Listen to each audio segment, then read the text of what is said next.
Sandy, where have you been? Well, I've been here, but I got the word that I needed to have radiation again. And that just set me back. That just put me in a funk. And I just didn't have the energy or this kind of spirit, or I'd say the energy and the enthusiasm to make another video. So I just kind of, what did I do? I kind of slept. I suddenly was very tired and I slept and I was depressed. Let's put it there. So this all started about 10 or 12 years ago when I didn't have any symptoms. Well, I did have symptoms. I couldn't breathe. And my husband said, "You need to go to a doctor." And I said, "I need to finish the painting first." And he said, "No, you need to go to a doctor." But I decided I was going to finish the painting. So I finished the painting. I called the doctor, made an appointment. Well, actually, I didn't make an appointment. The doctor said, "Come in right now." So I came in right then. She took an x-ray and she said, "You need to go into the emergency room." And I said, "Can't we wait a few days? I have a little bit more work to do on my painting and I want to pack." And she said, "No, you're going into the emergency room right now." Well, that's how it all started. 10, 12 years later, I've had really major surgery about every 2 years. That was very disappointing when the doctors worked it out and said, "Yeah, you've had major surgery every 2 years." Oh my goodness. I'd never figured that out because it was very depressing once I figured it out. But at the last time I had surgery, they couldn't remove one of the tumors because it was in a very difficult place. And they suggested that I have radiation. But I'd been told before that radiation didn't work on these tumors. What do I know? What did the doctors know? I went to one hospital and they had never worked on these tumors before. You need to know that I've got very rare tumors. Wouldn't you know that? That usually don't grow, they don't repeat themselves, they don't come back. So everything that they said was absolutely the opposite. But it was recommended that I go to City of Hope.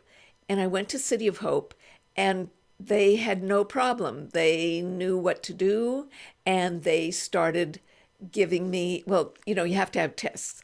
And so I had tests and they said that, yes, we'll do radiation on this. We think that we can destroy it. We can make it stop. You know what? I don't remember what they said. Anyway, so I've had radiation now 2 times. So that means it's been about 4 years. And I'm going to have radiation again.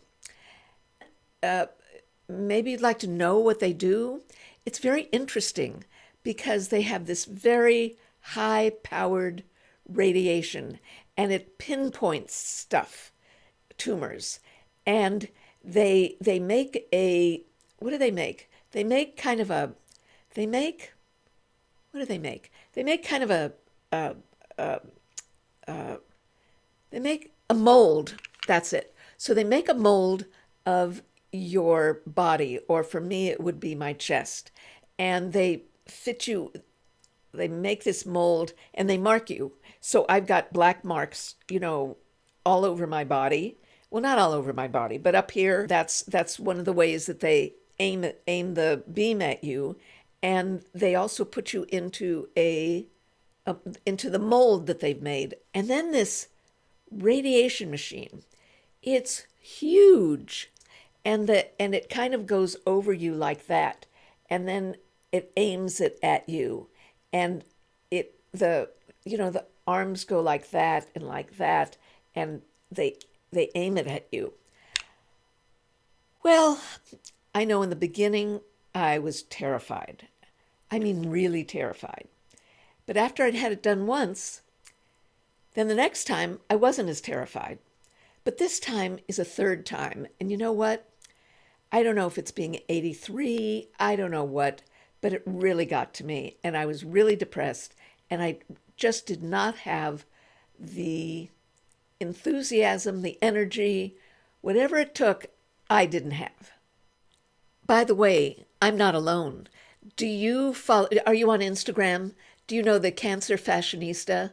Oh my goodness. She has so much style. What a treat to see the way she dresses and how she gets herself together to go to City of Hope. She always had, well, not only City of Hope, she also goes to Mexico and goes on vacations and dresses so stylishly, but not over the top stylish, not over the top. She just looks fabulous. And that's one of her, what would you call it? Her obsessions is clothing and dressing. Another person is Anna Warner. In fact, she's written a book, and she wrote a book, My Lipstick Journey Through Cancer. So every time, once she discovered she had cancer, every time she'd go to a doctor, every time she'd have surgery, every time she'd have a CT scan, she'd buy herself a lipstick, a woman after my own heart. And in fact, she started a lipstick company, and she donates part of the proceeds to other cancer survivors. And her lipsticks are beautiful. And she's got like lip oils and well, look up the lipstick journey. And she has wonderful names for her lipsticks. So that's another. Then, do you know Melissa 55? She's on YouTube and she's also on Instagram. And she recently had breast cancer. And her message has been she almost didn't go for her mammogram. She was very tired, she was exhausted. And when she spoke to the person who scheduled the mammograms, and they said, well, we won't be able to get you back soon because there's a backlog. And so she said, I guess I'll go. So she went to get a mammogram, and sure enough, she had cancer. So she's been discussing some of her journey through breast cancer. The bottom line being, get that mammogram, stay on top of your times with the doctor, the mammogram. Don't not go. Is that a double? I don't know what a double. Anyway, get your mammograms. You know who else I must mention is Brenda Coffey. Now, Brenda Coffey had breast cancer. And when she had breast cancer, what she did was she created a website. And the website was so good and so informative that she won awards for this breast cancer website. You know, I think it was a year and a half ago. Remember I don't know if you remember, it's a benign growth, but it's a growth, and it was inside of my spinal column. It was inside there, and it was pushing my spinal column, and they were worried that it could, paralyze me, etc. So I had to have another surgery. When I was talking to the neurosurgeon who was checking up on me, she said, you're feeling bad about being in denial. She said, but that's your superpower. Just remember it's your superpower. And stay with it. So I have. And I think that's how I've gotten myself through all of these surgeries, is that, let's see, one time when I was recovering, I remember obsessing over Pinterest. I kind of have something that I obsess about. And it was interesting in talking to Melissa 55, she was laughing at herself because she said, what I'm obsessing about are eyeshadow palettes. And I was laughing to myself because I obsess about my press-on nails. What colors do I want to buy? What, which company, what colors?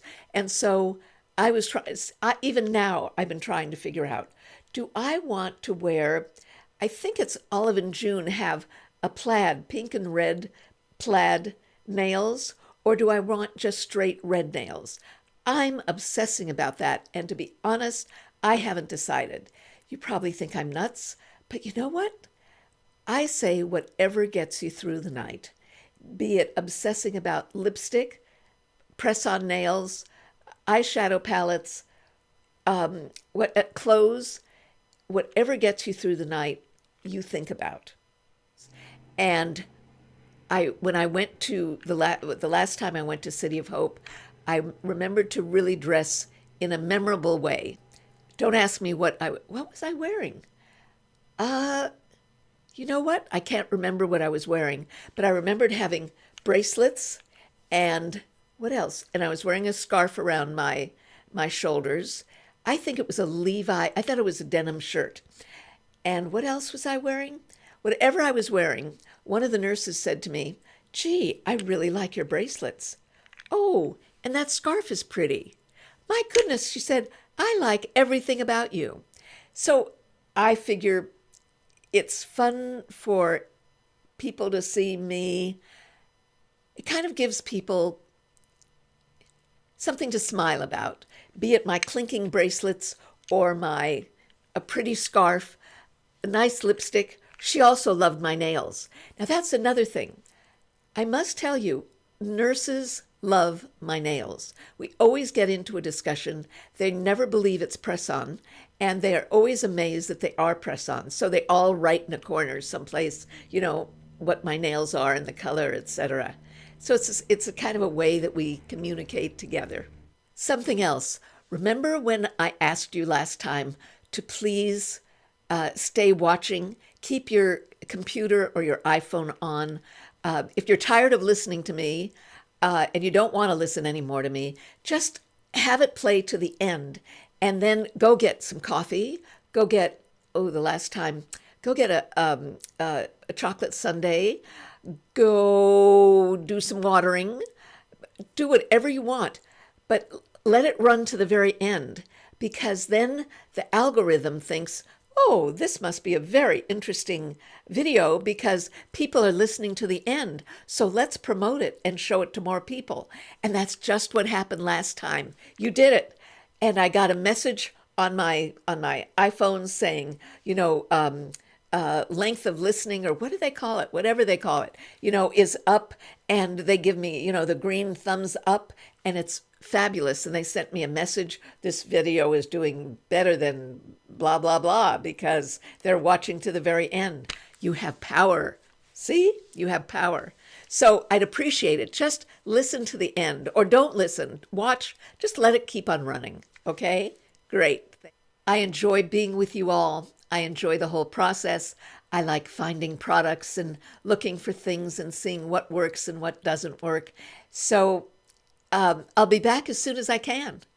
Now, it took me 2 weeks. I think it's been 2 weeks. Has it been 2.5 weeks? Something like that, to get over the shock of, I don't know why, but of radiation again. But maybe this will be faster. Anyway, it's good being here. It's good talking to you. And I'll see you soon.